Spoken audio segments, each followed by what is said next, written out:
This UCSD TV program is presented by University of California Television. Like what you learn? Visit our website or follow us on Facebook and Twitter to keep up with the latest programs.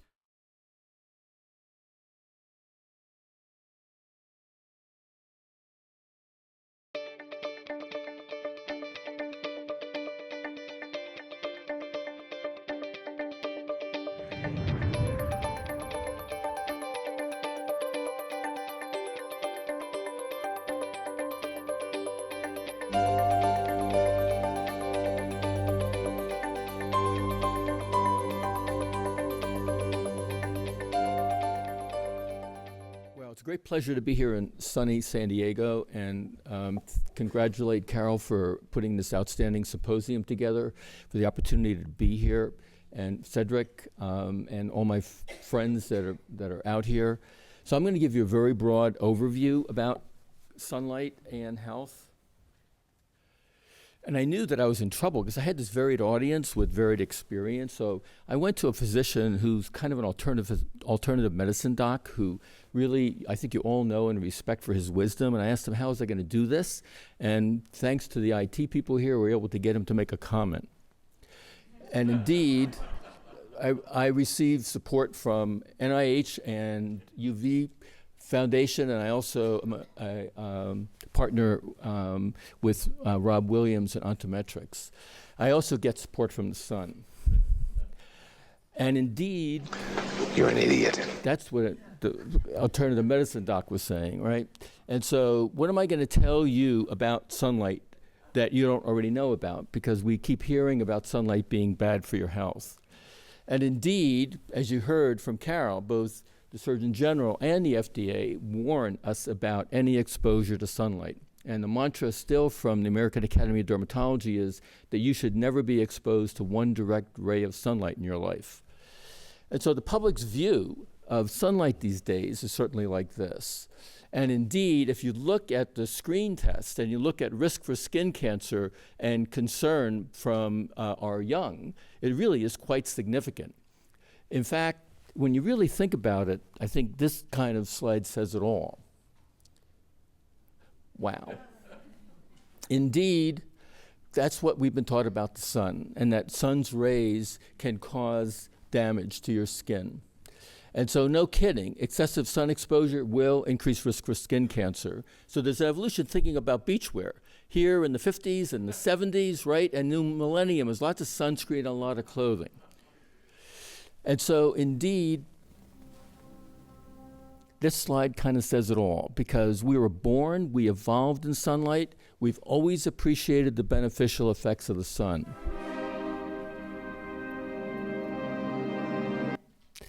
Indeed, this is the bottom line, is education, right? And so sunlight 101, right? The good, the bad, and the ugly, okay?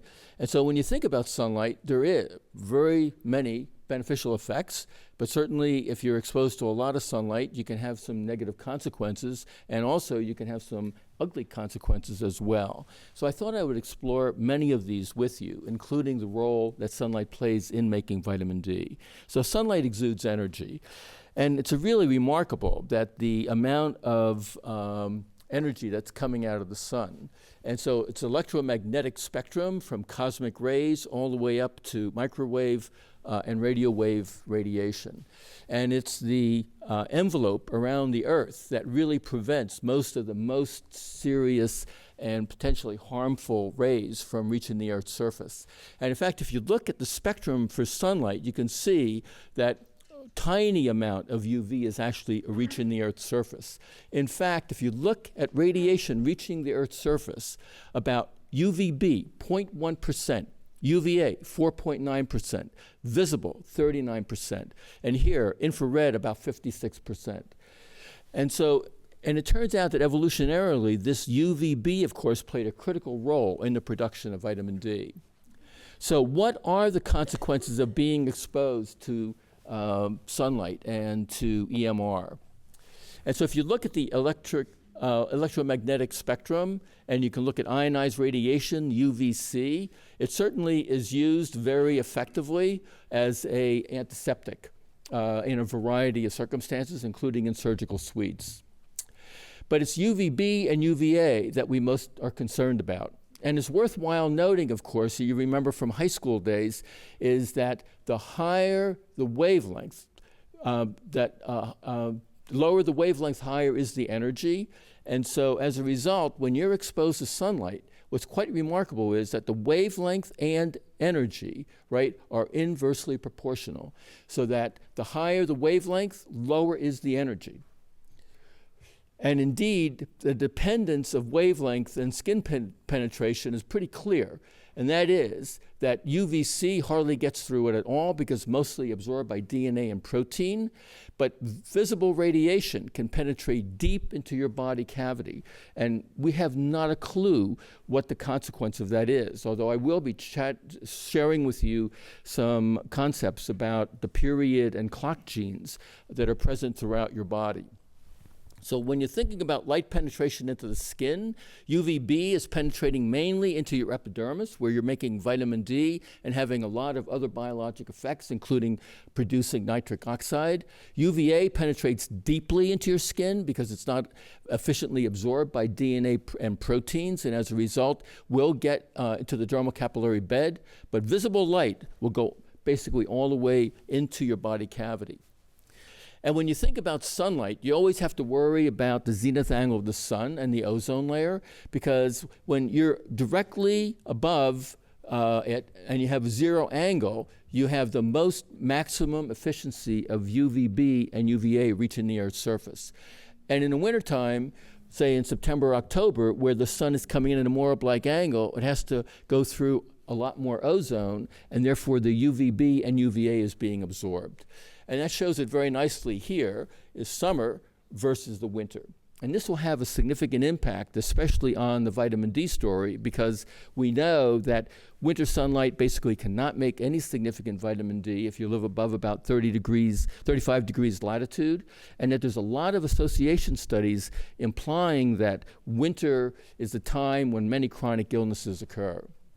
So how does the skin respond to the sun? And I think this shows it very nicely. Here are two hammerhead sharks. And so, yep, no question about it, that when you're exposed to sunlight, you will tan. And so when you're exposed to UVA, it's penetrating through your epidermis. UVB is mainly being absorbed by the DNA and protein in your epidermis. And as a result, what's happening is that initially you develop increase in stratum corneum. So these are like little mirrors that are reflecting back the UVA and UVB. So that's the first response. The second response is that these melanocytes that sit between the dermis and epidermis begin to make packets of melanosomes that begin to migrate upward and to cover the very important nuclei of each of the epidermal cells. Tyrosinase is the engine, basically. It's the enzyme that makes the polymer melanin, which is a magnificent natural sunscreen. And this is the mechanism by which that occurs. But it's really quite remarkable. The melanocytes sit right here at the epidermal-dermal junction, and you can see very nicely how these melanosomes basically cap, like an umbrella, all of the nuclei in the epidermis. So the body has evolved over time a very simple and effective way of helping to reduce risk for developing damage to your skin. Also, what's interesting is that melanocytes, when they sit between the epidermis and dermis, if they're exposed to UVB, they principally recognize this signal, and they make melanosomes that are going into the epidermis to protect your DNA and proteins. But if you're exposed to UVA, now penetrating into your dermis, the melanocytes also recognize this, and they begin to produce melanosomes that now migrate downward. By doing so, if you're only exposed to UVA, you could wind up having a lot of melanosomes in your dermis, but having very few in your epidermis. And even though you are looking normally pigmented and you think that you're being protected from the sun, in fact, you're getting blasted potentially by UVB radiation and potentially damaging your epidermis. So melanin really does act just like an umbrella to help protect our DNA from damage. And we also know that the possible mechanism for melanin synthesis is that they have these dimers formed, these thymine dimers, and that there are enzymes that that cause excision. And it was shown that when you're exposing melanocyte to UVB, that these dimers seem to be a signal for tyrosinase to increase melanin production. So again, the body has been very clever in realizing it's exposed to sunlight. Yes, some of the DNA is starting to get damaged. It's excised, and it's those products that are now stimulating melanocytes to make more melanin.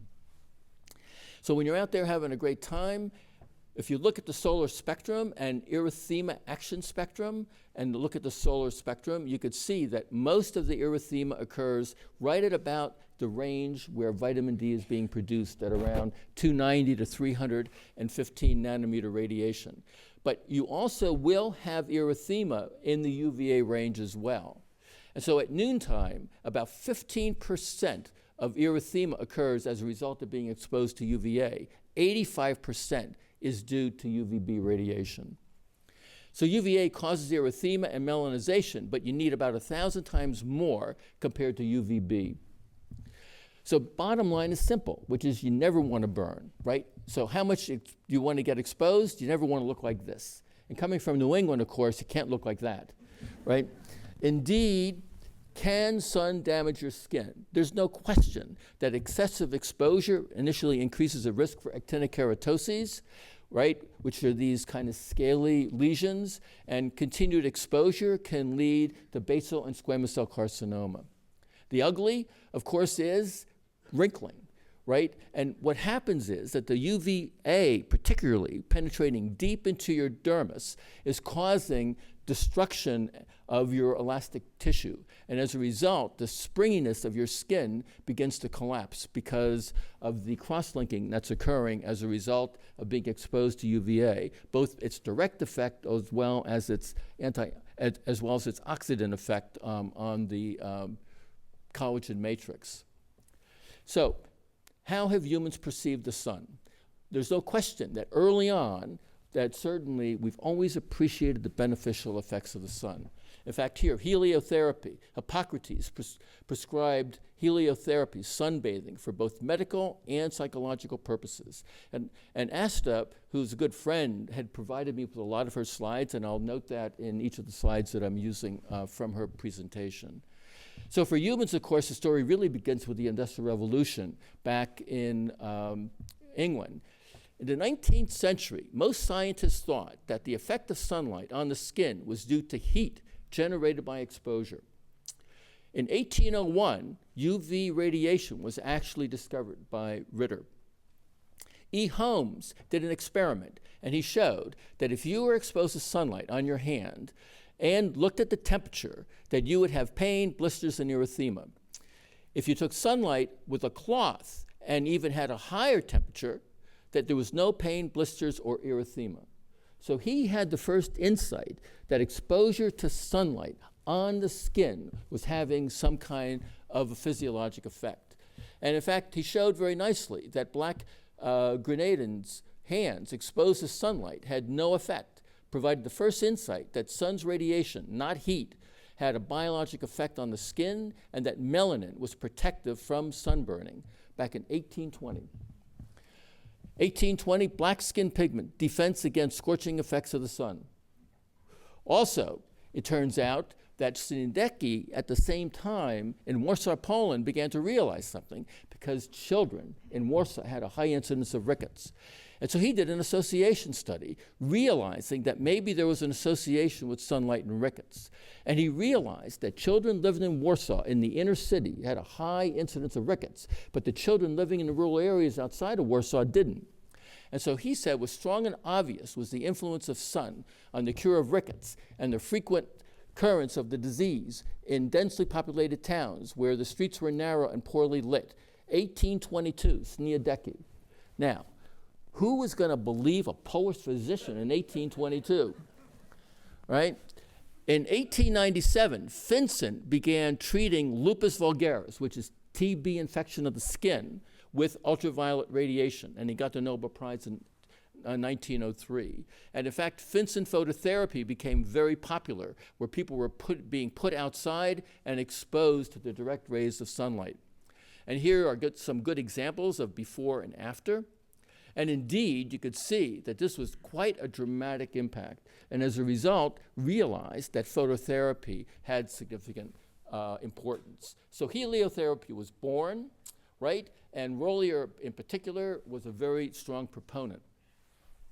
And again, if you look at heliotherapy, in year 1933, there's over 165 different diseases which sunlight proved to be beneficial for treatment, right? From lowering blood pressure, and as well as having effects on your immune system.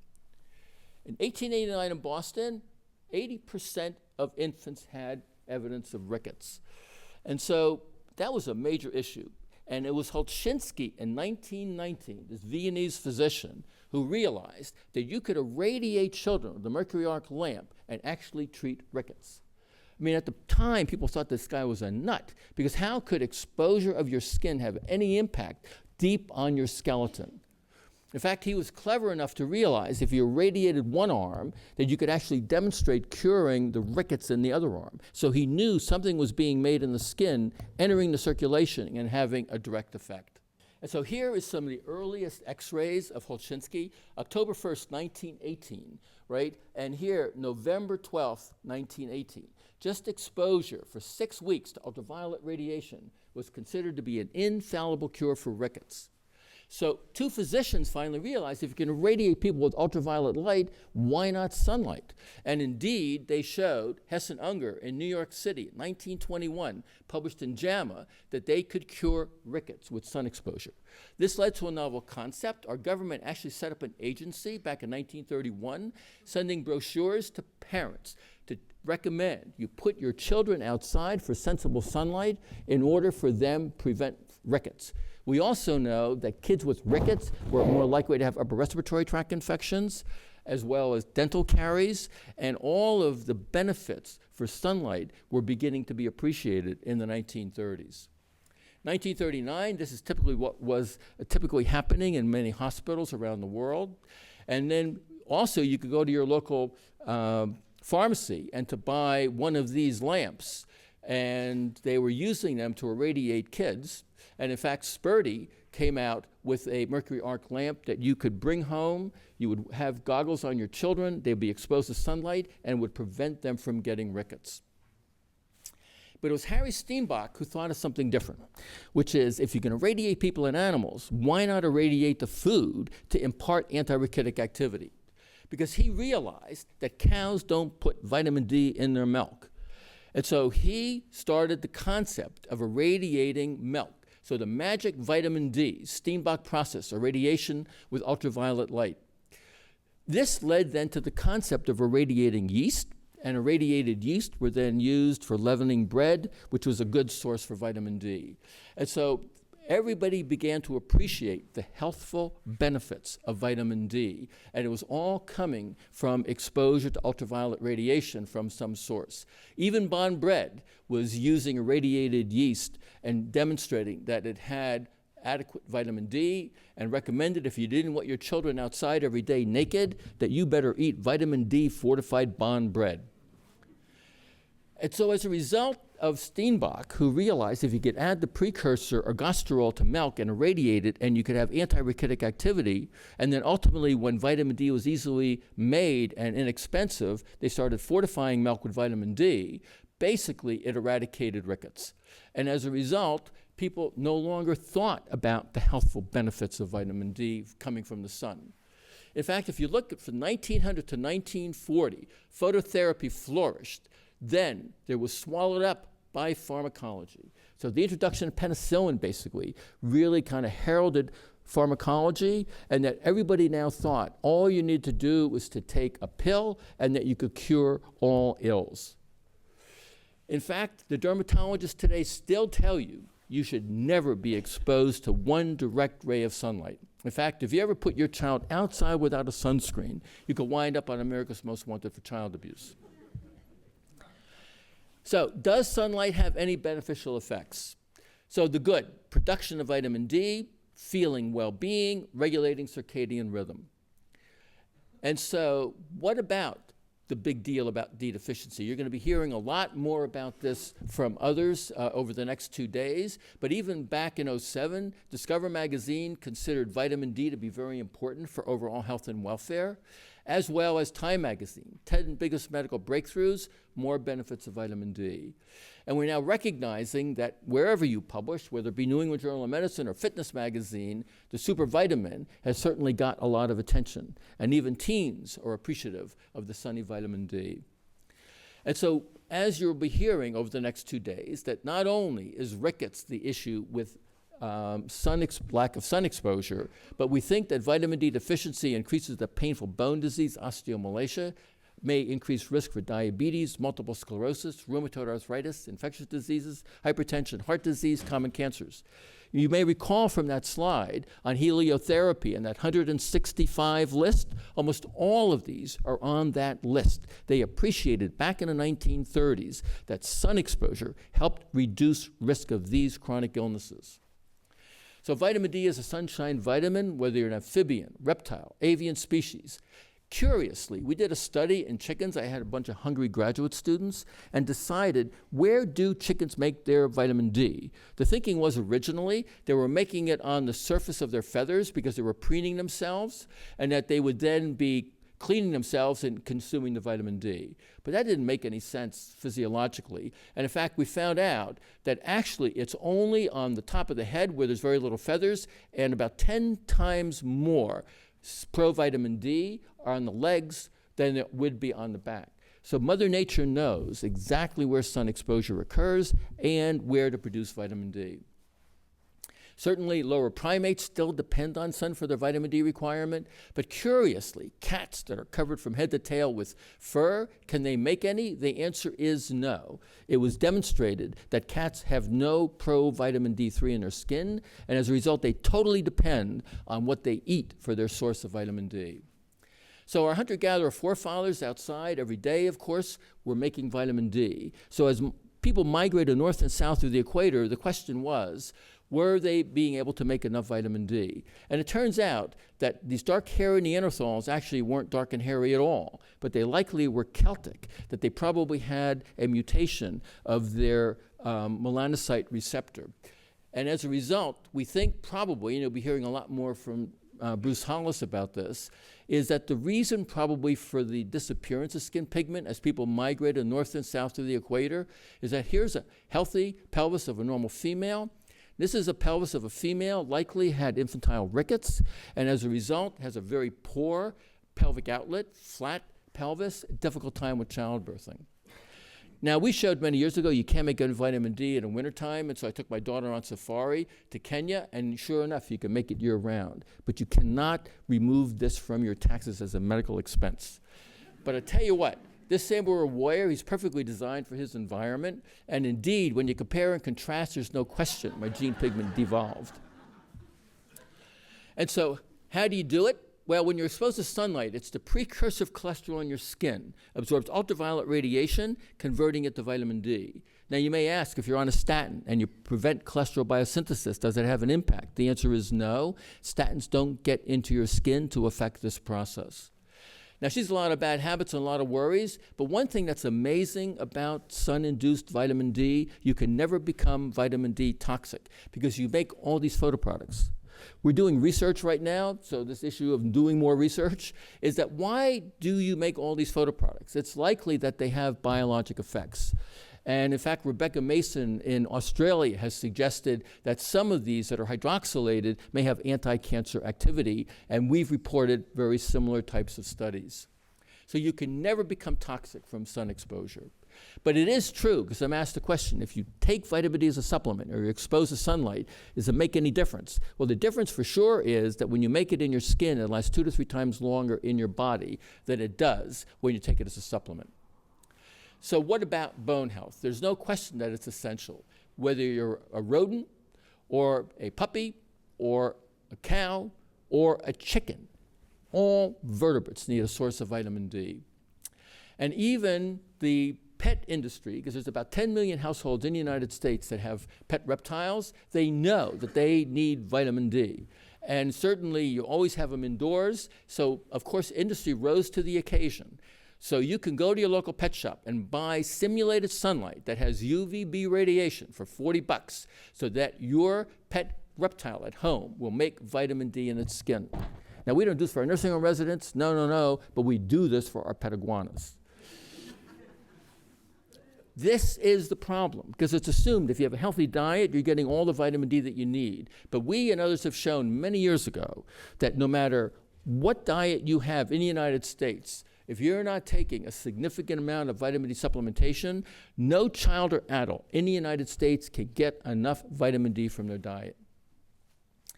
Dairy is fortified, but there's only 100 units. And even the Institute of Medicine says you need 600 units a day. So you'd have to drink 6 glasses of milk a day. Also, orange juice is fortified with calcium and vitamin D, and it's, again, a good source.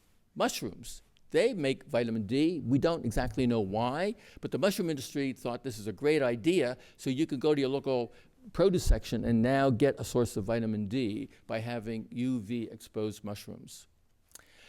And so in the summertime, you're making lots of vitamin D, but that zenith angle of the sun is important. So directly above you, that 0.1% UVB is coming through, you're making vitamin D. In the wintertime, however, it's a little bit different, right? You wear more clothing, and now it's coming in at a more oblique angle, and these UVB photons have to go through a longer path length, and most are absorbed. And in fact, we went on to show that if you put samples outside of human skin or these ampules. In the spring, summer, and fall in Boston, you made vitamin D, but in the wintertime, couldn't make any at all. Indeed, we did a study even in Edmonton, Canada, and showed that that was extended from October through April, is when you could not make any vitamin D no longer, no matter how much time you stood outside. Now, my colleagues say, well, this stuff with the test tubes doesn't cut it anymore. We need evidence-based medicine. So I went to my students and said, I need a person to volunteer to go up on the roof in the middle of winter to prove you can't make any vitamin D. So I finally got a volunteer. You make none, right? Indeed, my daughter had the better part of this. From Middlebury College down to Miami, you could make it year-round. So basically, if you live above Atlanta, Georgia, or Los Angeles, California, you basically cannot make any significant vitamin D in your skin. And 10 a.m. to 3 p.m. is the only time for the same reason, because the zenith angle of the sun is so oblique. So what about sunscreen use? No question. If you put it on properly, it reduces your ability to make vitamin D by about 98%. And it's not rocket science. It's preventing absorption of UVB into the epidermis, so you make very little vitamin D. 90 to 95% of your vitamin D is coming from sun exposure. You never want to burn, right? And how do you know how much you're really going to make? Well, you just little pop, it's just a pop out of your belly button. Doesn't happen anymore. So we did a study, and we showed if you take healthy adults, put them in a tanning bed, and get a minimal erythemal dose, which is a light pinkness to your skin 24 hours later, it's equivalent to about 15 to 20,000 units of vitamin D. So your skin has a huge capacity to make vitamin D. In fact, we went out to show that all skin types exposed to simulated sunlight was more effective at raising blood levels of 25-hydroxy-D compared to taking 1,000 units of vitamin D2 or vitamin D3 daily. Also, aging definitely decreases your capacity to make vitamin D by about 75%, but it turns out that, yep, even Bernsey here can make vitamin D because we took old biddies, wheeled them out on a veranda, and showed that they increased their blood levels of 25-hydroxy-D. And here, a nice study by Ian Reed, 15 to 30 minutes a day raised their blood levels. Why is she screaming? Because it's been thought that if you go out in the sun and then you go and take a bath immediately afterwards, you're going to wash it all off, this precious vitamin D. Turns out you make it in your actively growing layers, not to worry. You can definitely bathe after you're exposed to sunlight. Does sunlight provide you with your vitamin D? No matter what your ethnicity, peak blood levels are at the end of the summer. The nadir is at the end of the winter. 5 to 15 minutes, because if I'm going to get a mild sunburn, after 30 minutes, arms, legs, abdomen, and back, followed by good sun protection, just like what she's doing here. Sensible sun exposure. Also, Pele with his girlfriend, pigmentation is very efficient in absorbing UVB, and they need to be outside at least 4 to 10 times longer to make enough. And we showed very nicely, if you take Caucasians versus African Americans exposed to the same amount of UV, they didn't raise their blood levels at all for vitamin D. They needed to be exposed to 5 to 10 times more to barely raise their blood levels of vitamin D. So, Are there other benefits to being exposed to UVR? Maintain skin health. It's well known in the dermatology profession, psoriasis, that if you take a patient with psoriasis and expose them to UVB, that indeed, here, 20 patients, 6 weeks, 80% responded. Why do people feel good when they're exposed to sunlight? Do human skin cells produce a happy substance in response to sunlight? Right? Does human skin produce beta-endorphin? And so we asked this question many years ago and showed that if you take cultured human skin cells and expose to UVA, we saw no appearance of beta-endorphin. But exposed to UVB, we did. Does human skin produce beta-endorphin and enter the bloodstream to make you feel better? A very nice study done by John Parrish showed that sunlight, beta-endorphin. You're exposed to sunlight, simulated sunlight, beta-endorphin levels increase in your bloodstream, and sure enough, you can find it in your bloodstream, presumably going back to your brain to make you feel better. About a 44% increase in beta-endorphin levels. So you can make beta-endorphin in your skin. And indeed, if you're thinking about exposure to UVB radiation, that the POMC, this pro-opiomelanocortin peptide, is not only produced in your pituitary gland, but it's also produced in your skin. Slominski showed very nicely. And also it produces ACTH, which I will be explaining to you why that has important ramifications for autoimmune diseases, including multiple sclerosis and type 1 diabetes.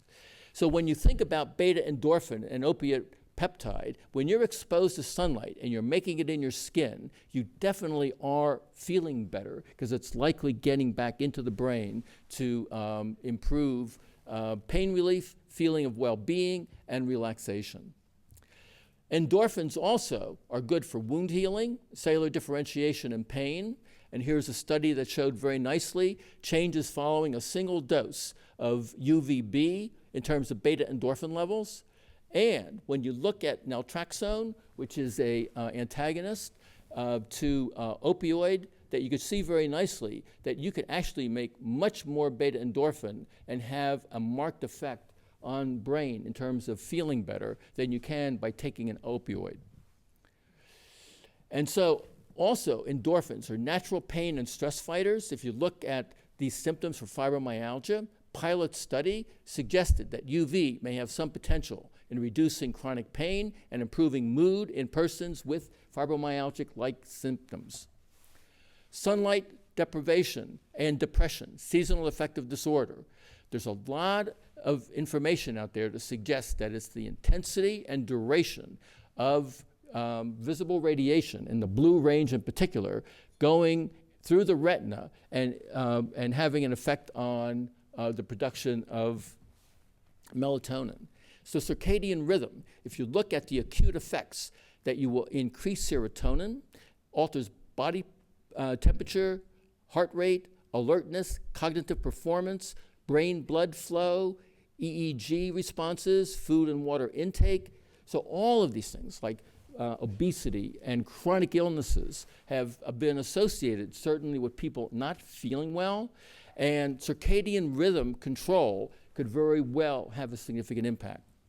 And indeed, if you look at sunlight on pain, stress, and depression, they showed very nicely that if you're exposed in the summertime to sunlight compared to the winter, that the serotonin levels are much, much lower in the winter than they are in the summer. And you certainly feel better in the summertime.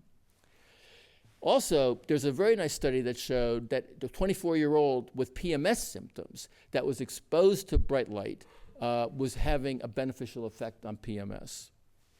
So, exposure of light to the brain, regulating melatonin, we know has a significant impact on SAD. But can the skin perceive bright light and transfer the signal to the brain? And so, is the biologic clock also in your skin? And the answer is probably yes. Indeed, if you look at Science many years ago, they did a really interesting study where they took a fruit fly, and what is all these purple dots? These purple dots are clock genes. Clock genes are transcription factors that regulate gene activity. And they showed in some of the earliest life forms that basically every cell in this fruit fly had a clock gene. So likely, when they're exposed to sunlight, that all of these cells are being responsive to that. So maybe exposure to bright light to the skin in a sun tanning bed, for example, could set your biologic clock.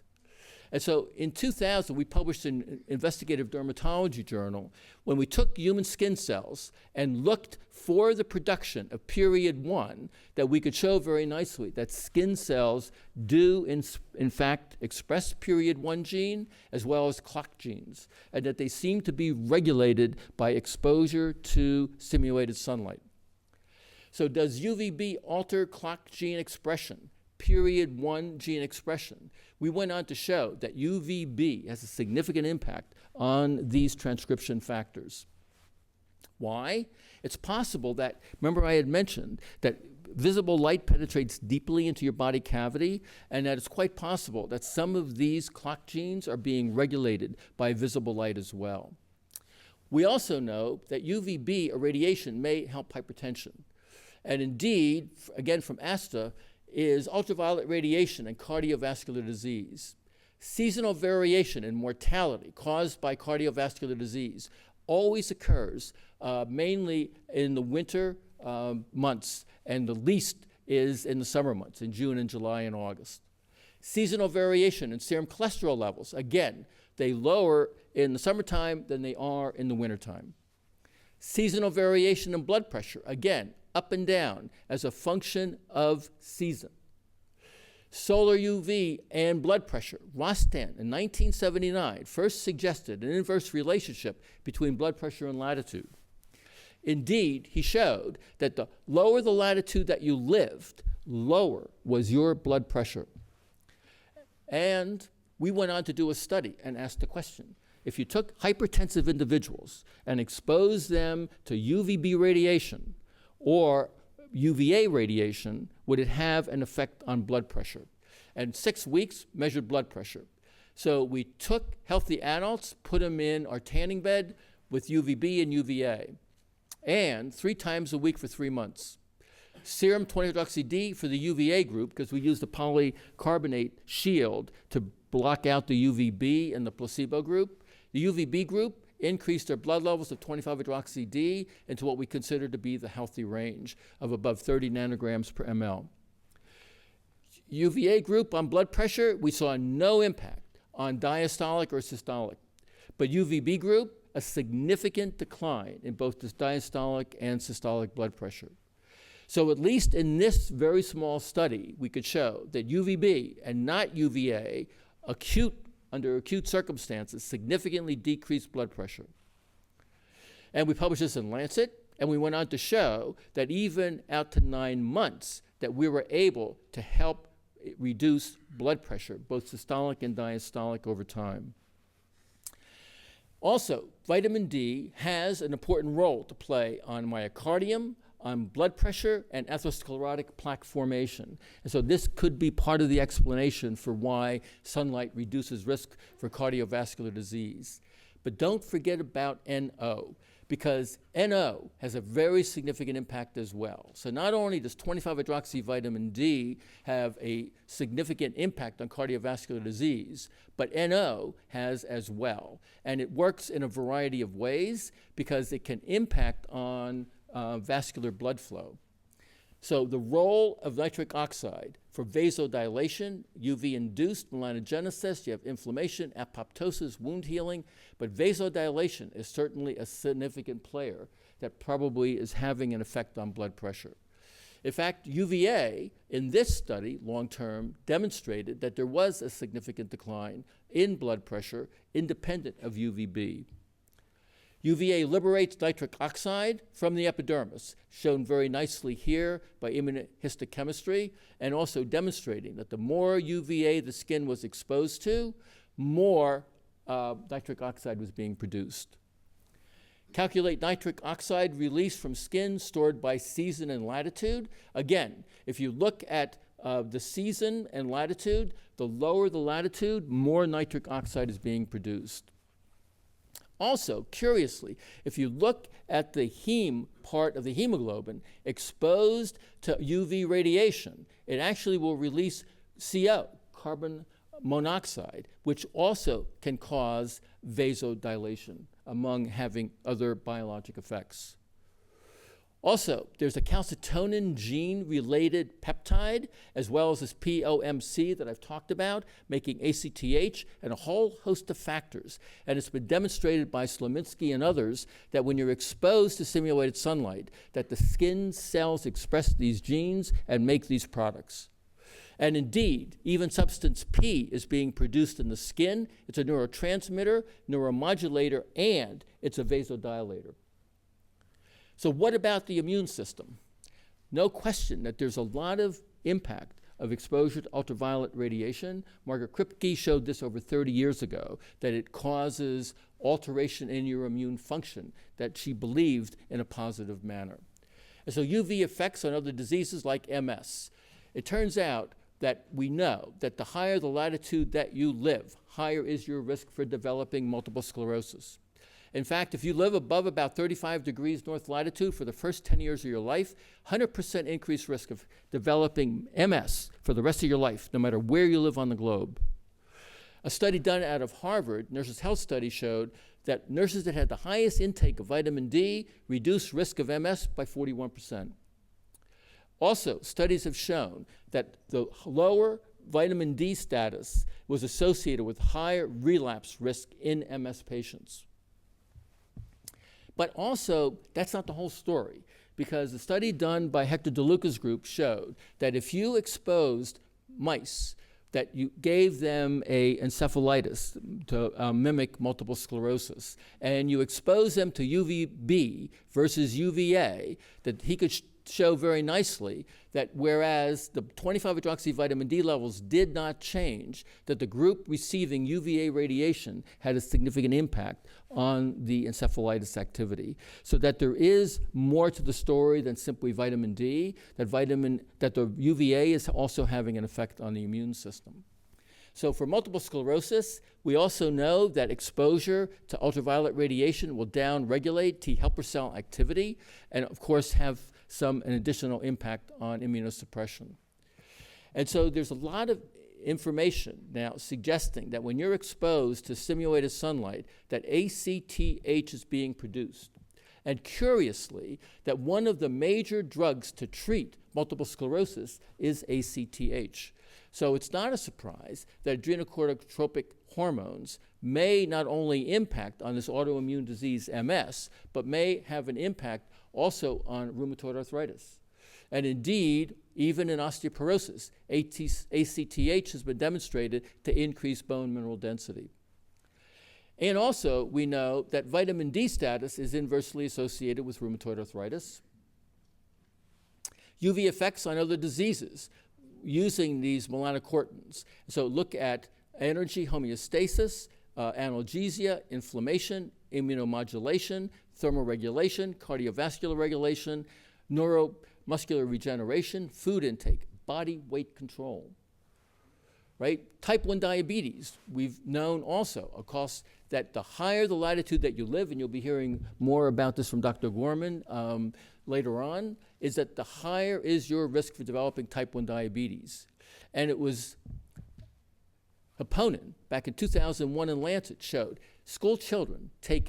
infants taking 2,000 units a day during the first year of life reduced risk of type 1 diabetes by 88%. Right? And look at this. As the Finns worried about deintoxication, they continued to decrease vitamin D intake, and bingo, the incidence of type 1 diabetes on the rise. Ever wondered about the immune system? Turns out that macrophages activate vitamin D, and they make it for good reason.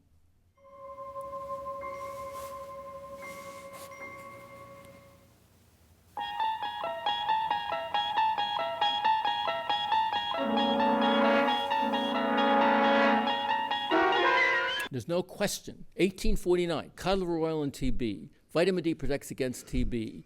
So when you infect a macrophage with TB, Adams and Maudlin showed several years ago in Science that you first turn on the enzyme to activate vitamin D to 125-dihydroxyvitamin D, tells the cell to make a thalassitin, a defensive protein that specifically kills infective agents.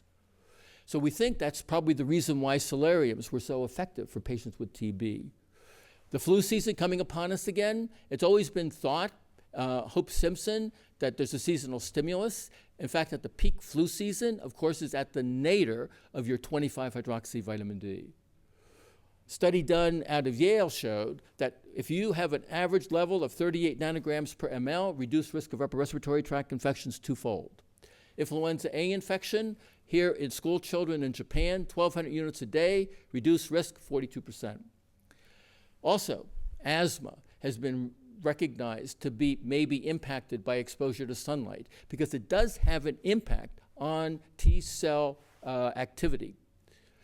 Also, that if you look at immune suppression, there's both a peak at around 300 nanometers, and there's one here out at around 370 nanometers. So UVA radiation definitely has an impact on immune function, and that could be part of the explanation for DeLuca's observation with encephalitis in mice and having an effect.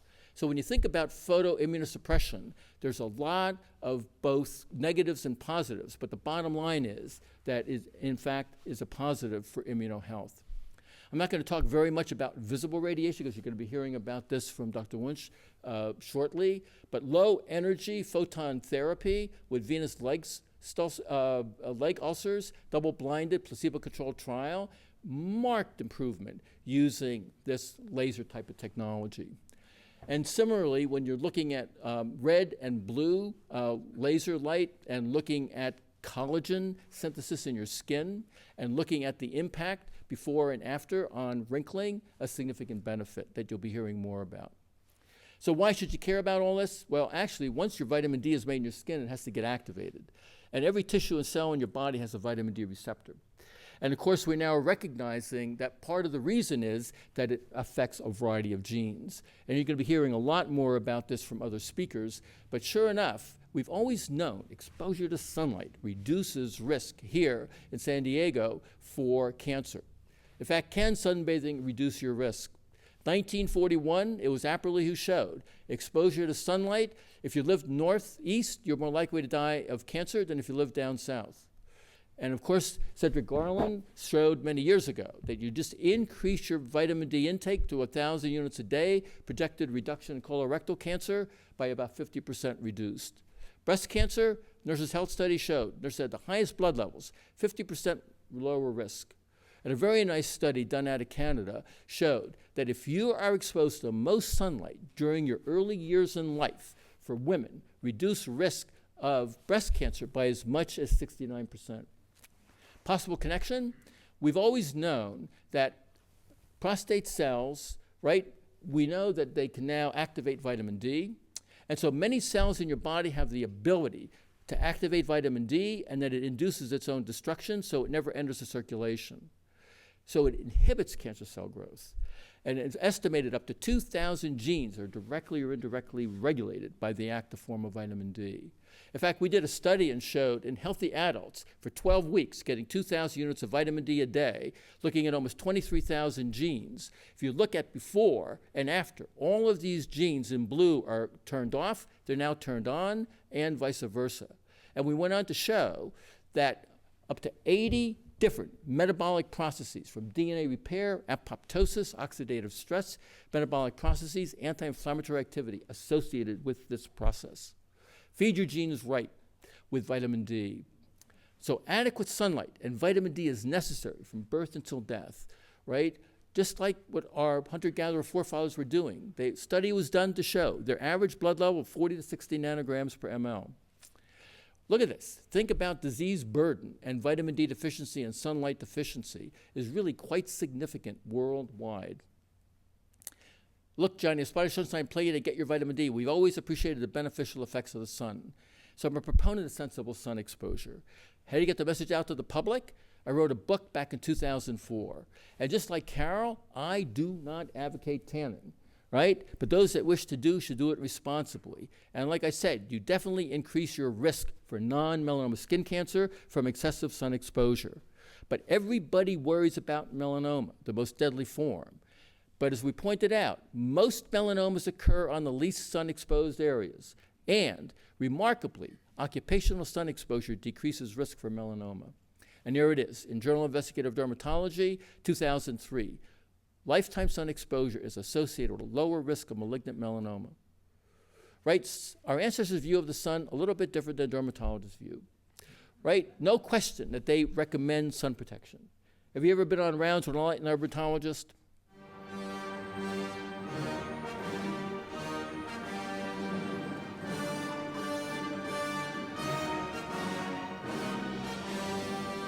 No question about it. Indeed, Schultz epitomizes good common sense. And here, Linus get a note from his mom. Are you sitting in the sun? I hope so. A little sun is good, as long as you don't overdo it. Perhaps 10 minutes a day. This time of the year is about right. He was right on target. No question about it. Right? This is what's happened to our sun. It's been demonized for more than 40 years unchallenged. Right? Sun and humans. 1927, people were out there enjoying themselves, right? And now, look at 2013, right? To sunlight must, moreover, be the greatest importance in maintaining normal health, a fact far too little taken to heart, even today. Right? Slip message in Australia.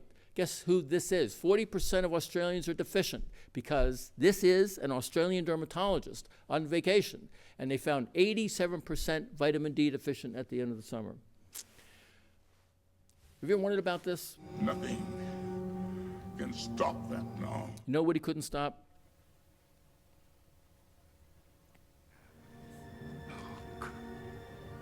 You were right. You were right about... You know what he was right about?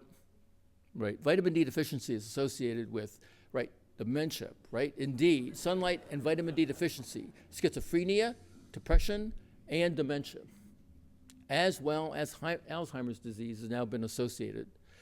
So you can get the same healthful benefits of sunlight from diet, supplements, and maybe drugs, right? Hopefully convinced you cannot. Indeed, what do? Just like all my family members, the best source is getting some sensible sun. Time of day, season of the year, latitude, worrying about skin protection, worrying about sun burning, right? And so why not develop an app? And so Rob Williams, who is here today, developed this app, and I partnered with him in doing so. And indeed, for free, dminder.info will tell you not only if you're making vitamin D, but warns you to get out of the sun so that you don't damage your skin. And so I, like all my family members, sun protection on face, but not on arms and legs. And I also recommend that we increase our vitamin D intake. I take about 4,000 units a day, blood level about 62 nanograms per ml. Lack of adequate sunlight and vitamin D deficiency is a major impact on your health, right? Any one of these chronic illnesses turn out to be associated with inadequate amount of vitamin D or inadequate sun exposure, right? There is no downside to obtaining sensible sun exposure, right? You don't need to be a genius to know this. We need sensible sun and vitamin D supplement recommendations. This is not a hypothesis, right? We don't need more research, right? I wrote a book recently, a new one about the vitamin D. I'm grateful to my family for all of their support in letting me be here today. And thank you for your kind attention.